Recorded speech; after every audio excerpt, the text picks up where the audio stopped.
दुनिया के हर समाज में नदी के साथ जुड़ी हुई कोई न कोई परंपरा होती ही है। नदी तट पर अनेक सभ्यताएं भी विकसित हुई हैं। हमारी संस्कृति क्योंकि हजारों वर्ष पुरानी है, इसलिए इसका विस्तार हमारे यहाँ और ज्यादा मिलता है। भारत में कोई ऐसा दिन नहीं होगा जब देश के किसी न किसी कोने में पानी से जुड़ा कोई उत्सव न हो। माघ के दिनों में तो लोग अपना घर, परिवार, सुख सुविधा छोड़कर पूरे महीने नदियों के किनारे कल्पवास करने जाते हैं। इस बार हरिद्वार में कुंभ भी हो रहा है। जल हमारे लिए जीवन भी है, आस्था भी है और विकास की धारा भी है। पानी एक तरह से पारस से भी ज्यादा महत्वपूर्ण है।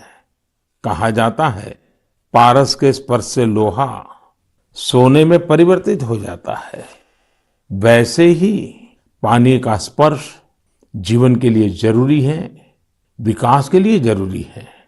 साथियों, माघ महीने को जल से जोड़ने का संभवतः एक और भी कारण है। इसके बाद से ही सर्दियां खत्म हो जाती हैं और गर्मियों की दस्तक होने लगती हैं। इसलिए पानी के संरक्षण के लिए हमें अभी से ही प्रयास शुरू कर देने चाहिए। कुछ दिनों बाद मार्च महीने में ही 22 तारीख को वर्ल्ड वाटर डे भी है। मुझे यूपी की आराध्या जी ने लिखा है कि दुनिया में करोड़ों लोग अपने जीवन का बहुत बड़ा हिस्सा पानी की कमी को पूरा करने में ही लगा देते हैं। बिन पानी सब सून, ऐसे ही नहीं कहा गया है। पानी के संकट को हल करने के लिए एक बहुत ही अच्छा मैसेज पश्चिम बंगाल के उत्तर दिनाजपुर से सुजीत जी ने मुझे भेजा है। सुजीत जी ने लिखा है कि प्रकृति ने जल के रूप में हमें एक सामूहिक उपहार दिया है, इसलिए इसे बचाने की जिम्मेदारी भी सामूहिक है। ये बात सही है। जैसे सामूहिक उपहार है, वैसे ही सामूहिक उत्तरदायित्व भी है। सुजीत जी की बात बिल्कुल सही है। नदी, तालाब, झील, वर्षा या जमीन का पानी, ये सब हर किसी के लिए है। साथियों, एक समय था जब गांव में कुएं, पोखर, इनकी देखभाल सब मिलकर करते थे। अब ऐसा ही एक प्रयास तमिलनाडु के तिरुवन्नामलाई में हो रहा है। यहाँ स्थानीय लोगों ने अपने कुओं को संरक्षित करने के लिए अभियान चलाया हुआ है।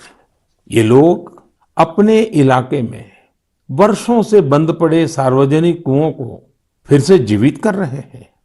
मध्य प्रदेश के अगरोदा गांव की बबीता राजपूत जी भी जो कर रही है, उससे आप सभी को प्रेरणा मिलेगी। बबीता जी का गांव बुंदेलखंड में है। उनके गांव के पास कभी एक बहुत बड़ी झील थी जो सूख गई थी। उन्होंने गांव की ही दूसरी महिलाओं को साथ लिया और झील तक पानी ले जाने के लिए एक नहर बना दी। इस नहर से बारिश का पानी सीधे झील में जाने लगा। अब ये झील पानी से भरी रहती है। साथियों, उत्तराखंड के बागेश्वर में रहने वाले जगदीश कुनियाल जी का काम भी बहुत कुछ सिखाता है। जगदीश जी का गांव और आसपास का क्षेत्र पानी की जरूरतों के लिए एक प्राकृतिक स्रोत पर निर्भर था, लेकिन कई साल पहले ये स्रोत सूख गया। इससे पूरे इलाके में पानी का संकट गहराता चला गया। जगदीश जी ने इस संकट का हल वृक्षारोपण से करने की ठानी। उन्हें पूरे इलाके में गांव के लोगों के साथ मिलकर हजारों पेड़ लगाए और आज उनके इलाके का सूख चुका वो जल स्रोत फिर से भर गया है। साथियों, पानी को लेकर हमें इसी तरह अपनी सामूहिक जिम्मेदारियों को समझना होगा। भारत के ज्यादातर हिस्सों में मई जून में बारिश शुरू होती है। क्या हम अभी से अपने आसपास के जल स्रोतों की सफाई के लिए, वर्षा जल के संचयन के लिए 100 दिन का कोई अभियान शुरू कर सकते हैं? इसी सोच के साथ अब से कुछ दिन बाद जल शक्ति मंत्रालय द्वारा भी जल शक्ति अभियान कैच द रेन भी शुरू किया जा रहा है। इस अभियान का मूल मंत्र है catch the rain where it falls when it falls. हम अभी से जुटेंगे, हम पहले से जो रेन वाटर हार्वेस्टिंग सिस्टम है उन्हें दुरुस्त करवा लेंगे, गांवों में, तालाबों में, पोखरों की सफाई करवा लेंगे, जल स्रोतों तक जा रहे पानी के रास्ते की रुकावटें दूर कर लेंगे, तो ज्यादा से ज्यादा वर्षा